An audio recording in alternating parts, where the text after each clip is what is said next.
कल सोमती अमावस्या है।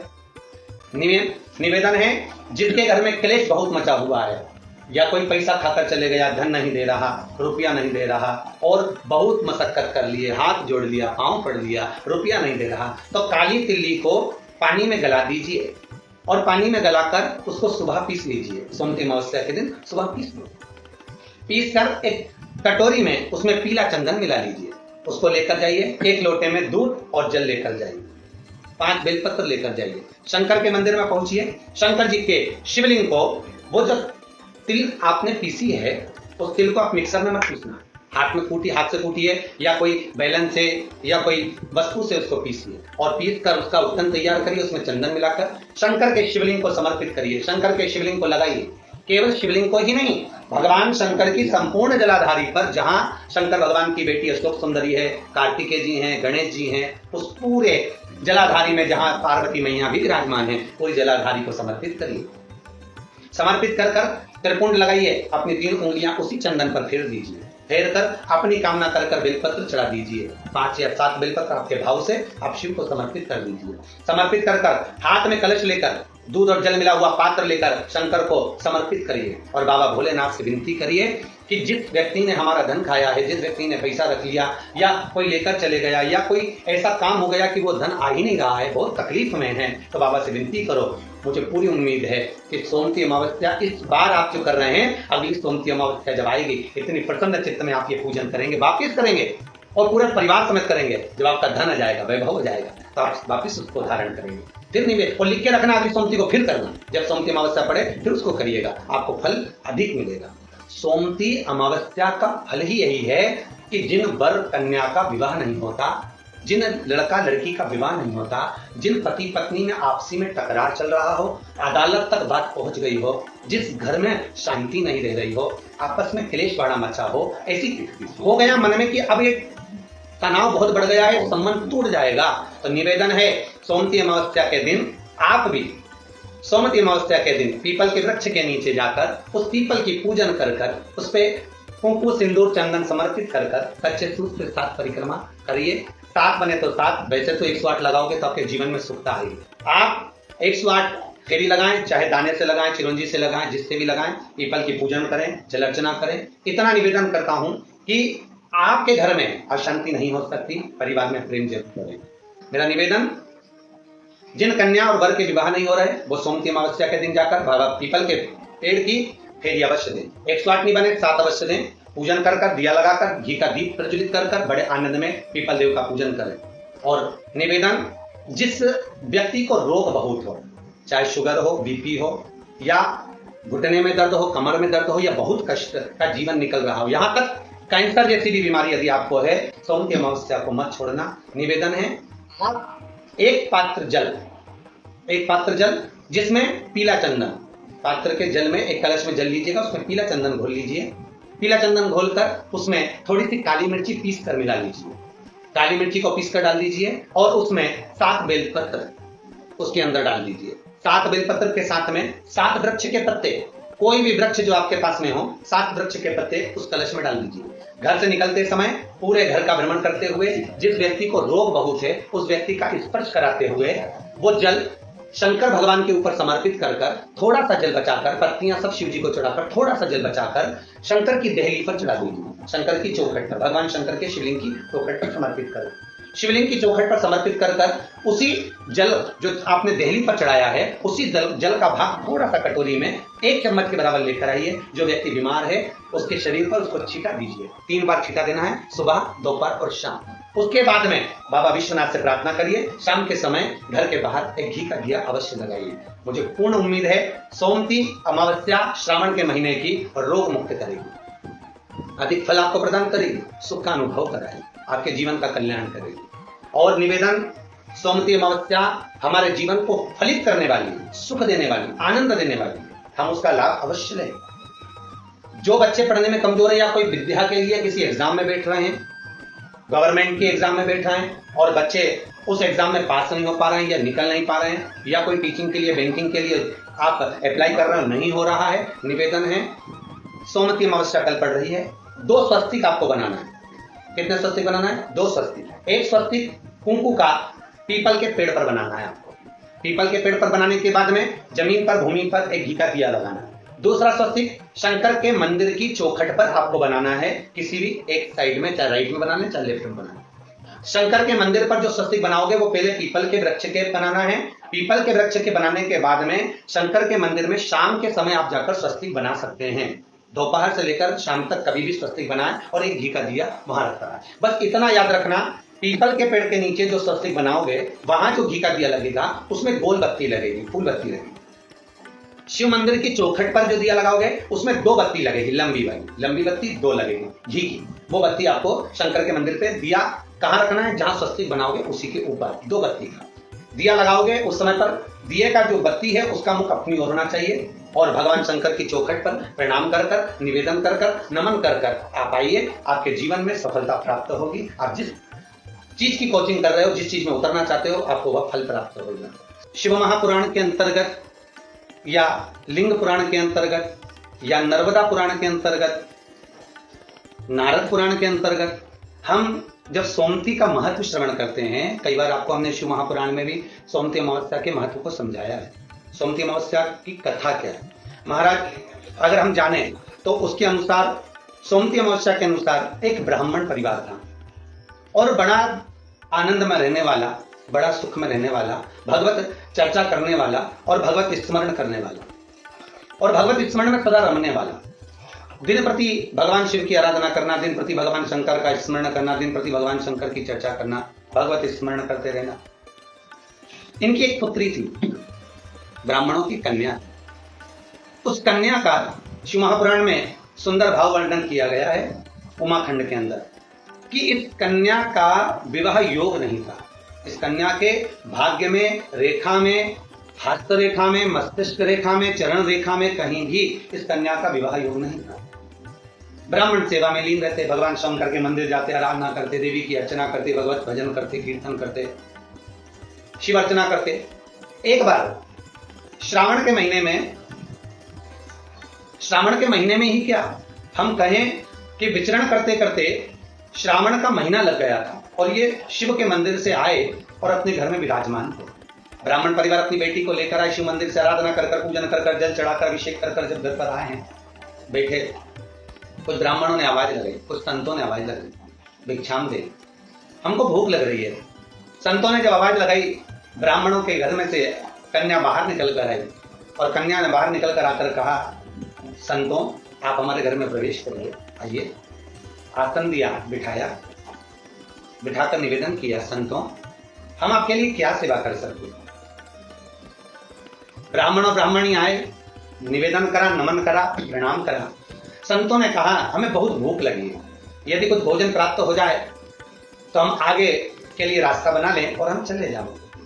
ब्राह्मण ब्राह्मणी ने पुत्री से कहकर भोजन सिद्ध किया, सभी ने मिलकर भोजन बनाया, संतों को भोजन कराया। जाते हुए संत जाने लगे। ब्राह्मण ब्राह्मणी को देकर यथा योग्य आशीर्वाद दिया। आशीर्वाद देने पर ब्राह्मणों ने निवेदन करा, ब्राह्मण ब्राह्मणी ने निवेदन करा कि हमारा केवल इतना सा निवेदन है, गुरुदेव, संत देव, हमारी बेटी का विवाह नहीं हुआ, इसका योग नहीं बनता, इसका संबंध नहीं हो रहा, हमारी बेटी का विवाह करना। संतों ने उसी समय पर कन्या के हस्तकमल को जब देखा, कन्या के हस्तकमल को देखकर कहा कि इस बेटी के भाग्य में तो विवाह का योग ही नहीं है, इसका संबंध नहीं होगा, और मान लो यदि इसका संबंध हो गया, इसका विवाह हो गया, तो इसका पति जीवित नहीं रह सकता। इतने कठिन योग इसके हैं और इसका संबंध नहीं है। ब्राह्मणों ने निवेदन करा, कुंवारी बेटी घर में बैठी रही है, कहां तक सिद्धता है महाराज, कुछ कृपा करिए। संतों ने कहा बस एक काम हो सकता है, एक शिव भक्तन, शंकर की भक्तन, शिव की आराधना करने वाली एक सोना धोवन है। वो सोना धोवन जिसका नाम है सोना और धोबी का काम करती है, कपड़े धोने के लिए जाती है, वस्त्र आदि धोती है और भगवान शंकर का भजन करती है। नित्य प्रति का नियम उसका शिव मंदिर में जाना, शंकर की आराधना करना, शंकर को जल चढ़ाना, समर्पित कर कर शिव मंदिर में पोछा लगाना, झाड़ू लगाना, बुआरी लगाना और शिव मंदिर को सुगंधित पुष्पों से सजा देना। सोना धोवन का एक नियम था। पूरे परिवार में शिव चर्चा करती थी, भगवान की आराधना में डूबी रहती थी सोना धोवन।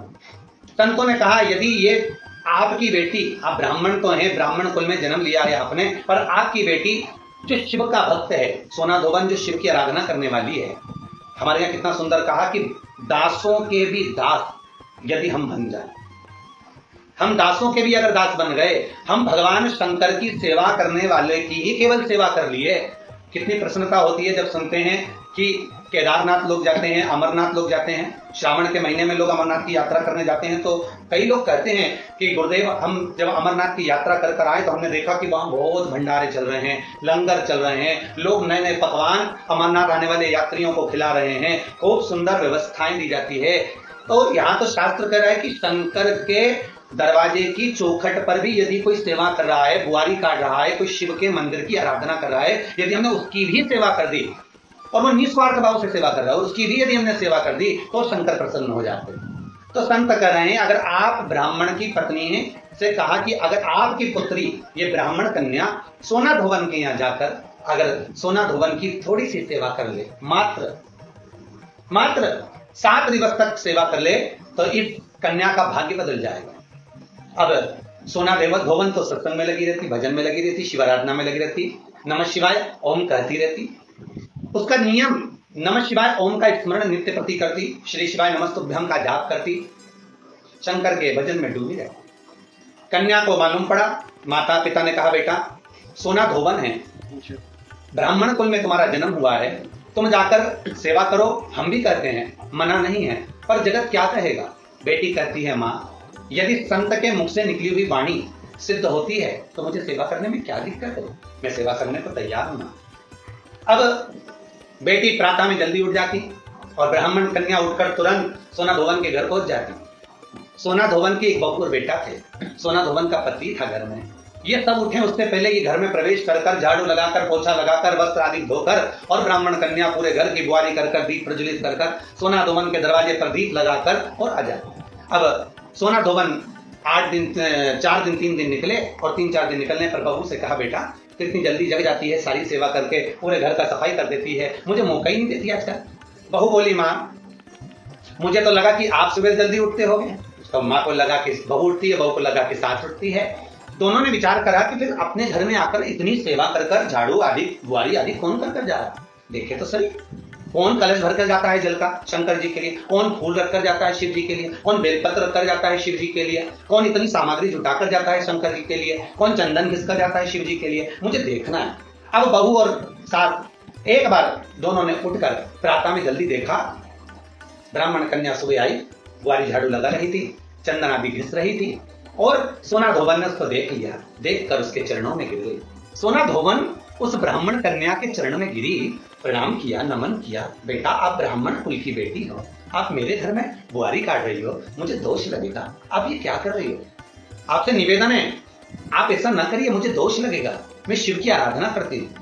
कन्या ने हाथ जोड़कर निवेदन करा सोना धोवन से, माता जी मेरे हस्त कमल में, मेरे भाग्य में पति का सुख नहीं है, मेरे भाग्य में विवाह नहीं है, पर मुझे संत ने कहा है यदि शिव भक्तन सोना धोवन के अगर केवल सेवा ही मिल गई तो उससे तुम्हारा भाग्य खुल जाएगा, उससे तुम्हारे हस्त कमल में विवाह योग आ जाएगा। आप कृपा करिए, मेरे पिताजी ने जो वर ढूंढा है उससे मेरे पिताजी विवाह करना चाहते हैं, पर मेरे भाग्य में लिखा है कि विवाह के बाद भी मेरा सौभाग्य समाप्त हो जाएगा, आप कुछ कृपा करेंगी? क्यों नहीं, अगर मेरे द्वारा आपका हित होता है तो हित करने में क्या दिक्कत है, अपने माध्यम से अगर किसी का भला हो रहा है जरूर हो। सोना धोवन ने कहा आपके विवाह में मैं पहुंचूंगी और अपना सौभाग्य आपको प्रदान करूंगी। संत ने कहा था मां कि सोना धोवन के मस्तक का सिंदूर यदि तेरे मस्तक पर आ जाएगा तो तेरा बाल भी बाका नहीं होगा, मां ऐसी कृपा करिए, मेरा सौभाग्य बना दीजिए। जिस दिन कन्या का विवाह था उसके प्रथम में वर कन्या की मांग में सिंदूर भरे, उससे पहले सोना धोवन पहुंच गए। जैसे ही सोना धोवन ने अपनी मांग का सिंदूर निकालकर जैसे ही उसी पल कन्या के मस्तक पर दिया, कन्या के मस्तक पर देते ही सोना धोवन का जो पति था एक जगह पर बैठा हुआ था, उसका पति के प्राण निकल गए, क्योंकि सोना धोवन को लगाया तो सोना धोवन ने जाते जाते अपनी बहू से कह दिया था ससुर का ध्यान रखना। प्राण निकलते से ही जैसे ही मांग में सिंदूर दिया, सोना धोवन का मांग का सिंदूर जैसे ही हटा, हटते से ही सोना धोवन को ज्ञात हो गया कि आज मुझे लगता है कि मेरा पति नहीं रहा। नैनों से नीर बहा, सोमवती अमावस्या का दिन था जिस दिन उस ब्राह्मण की कन्या का विवाह हुआ था। धोवन सिंदूर देकर आ रही थी। धोवन का नियम था शिव की आराधना कर कर सोमवती की फेरी लगाती। आज वही सोमवती अमावस्या पड़ गई, और सोमवती अमावस्या पड़ी तो जब घर से चली तो हाथ में कोई वस्तु नहीं थी। सोमवती अमावस्या के दिन पीपल के वृक्ष की फेरी जो लगाई जाती है वो खाली नहीं लगाई जाती। चाहे कच्चे सूत से लगाओ, चाहे 108 आप हल्दी की गठान रख लो, चाहे आप कमलगट्टा रख लो, चाहे आप सिंदूर की डब्बी रख लो, चाहे आप दाग चिरौंजी रख लो, पर 108 वस्तु होना जरूरी है। सोना धोवन के हाथ में कुछ भी नहीं था। पीपल के वृक्ष को देखा, सोमवती अमावस्या है और मेरा नियम है मैं सोमवती अमावस्या को 108 फेरी देती हूँ अखंड सौभाग्य के लिए। लगा, उधर पति तो चला गया था। सोना धोवन ने एक ईंट पड़ी हुई थी, ईंट के 108 टुकड़े कर लिए, और ईंट के 108 टुकड़े कर सोना धोवन ने पीपल के वृक्ष के नीचे पहुंचकर पीपल देव में, जिसमें 52,000 ब्राह्मणों का वासा होता है, जिस पीपल में सारी सिद्धियां प्राप्त होती है, जिस पीपल में स्वयं लक्ष्मी नारायण के साथ निवास करती है, जिस पीपल में स्वयं सूर्यदेव शनि महाराज और यमराज को विराजमान करते हैं, उस पीपल में जिसमें ब्रह्मा विष्णु शिव सदा निवास करते हैं, ऐसे पीपल की जब फेरी लगाना सोना धोवन ने चालू करी तो महाराज शिव महापुराण की कथा कहती है, सुंदर नर्मदा पुराण की कथा कहती है, 108 ईंट की खोर से, ईंट के टुकड़े से जब सोना धोवन की फेरी पूर्ण हुई, जैसी पूर्ण होती है सोना धोवन अपना पल्लू पसार के प्रणाम जैसी करती है। पीपल के वृक्ष पर जो सिंदूर लगा था सोना धोवन ने जैसे अपनी मांग में भरा, वैसे उसका पति वापिस जीवित हो गया, वापिस जीवित। शिव महापुराण के अंतर्गत या लिंग पुराण के अंतर्गत या नर्मदा पुराण के अंतर्गत,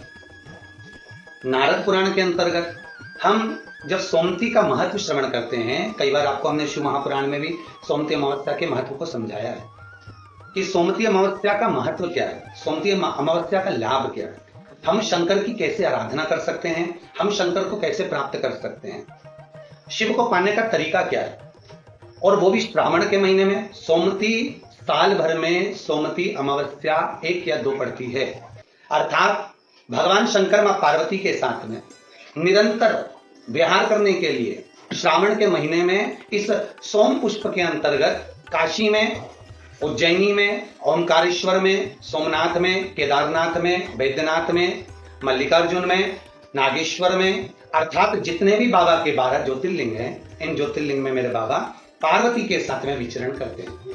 और बाबा विचरण तो करते ही हैं, साथ में माता पार्वती के अनुसार माता पार्वती जी स्वयं शिव की आराधना करती हैं और शंकर से वर प्राप्त करती हैं।